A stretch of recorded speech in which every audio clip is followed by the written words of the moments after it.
లో కొత్త రేషన్ కార్డుల కోసం ఎదురు చూసే వారికి శుభవార్త. ఈ రోజు నుంచే రాష్ట్ర వ్యాప్తంగా రేషన్ కార్డులకు దరఖాస్తులు చేసిన వారి ఇంటింటికి వెళ్ళి తనిఖీ, విచారణ అయితే చేయబోతూ ఉన్నారు. రేషన్ కార్డులకు సంబంధించి ఎవరైతే దరఖాస్తు చేశారో వారికి సంబంధించి అర్హులా కాదా అని చెప్పేసి ఈ రోజు నుంచి అయితే తనిఖీ అయితే చేయబోతూ ఉన్నారన్నమాట. రేషన్ కార్డులు తనిఖీ చేసి తర్వాత అయితే పంపిణీ చేస్తామని చెప్పేసి చెప్తున్నారు. రేషన్ కార్డు దరఖాస్తుదారులకు వివరాలన్నీ కూడా చెక్ చేసుకుంటామని చెప్పేసి చెప్తున్నారు. సో మీరు ఇక్కడ చూసుకోవచ్చు, కొత్త రేషన్ కార్డుల ఎంపిక ప్రక్రియ షురు. ఈ రోజు నుంచే క్షేత్రస్థాయిలో అధికారుల విచారణ. నగరవాసులు సంవత్సరాలుగా ఎదురు చూస్తున్న కొత్త రేషన్ కార్డుల లబ్ధిదారుల ఎంపిక ప్రక్రియ ఎట్టకేలకు మొదలైంది.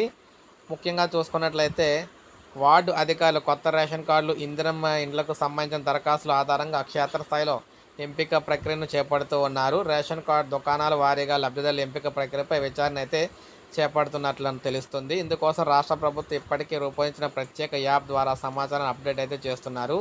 సంవత్సరాలుగా కొత్త రేషన్ కార్డులు ఇవ్వకపోవడంతో రేషన్ కార్డుదారులు కుటుంబ సభ్యులు చేర్చడము, తొలగించడం లేకపోవడంతో ప్రజలు ఎదురవుతున్న ఇబ్బందులు అయితే తప్పట్లేదు. గతంలో కొత్త రేషన్ కార్డులతో పాటు సవరణ కోసం ప్రభుత్వం దరఖాస్తు తీసుకోవడం తెలిసిందే. వచ్చిన దరఖాస్తులను ఆయా రేషన్ కార్డుల వారీగా రేషన్ దుకాణాల వారీగా జాబితాలు అయితే రూపొందించారు. ఈ జాబితాల ఆధారంగా వార్డు అధికారులు క్షేత్రస్థాయిలో విచారణ అయితే చేపడుతూ ఉన్నారు.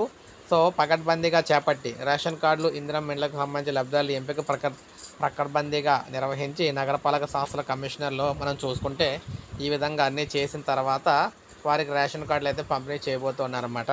సో ఇది మనకు అప్డేటు. ఒక లైక్ చేయండి, సబ్స్క్రైబ్ చేసుకోండి, మన ఛానల్ సబ్స్క్రైబ్ చేసుకొని ఫాలో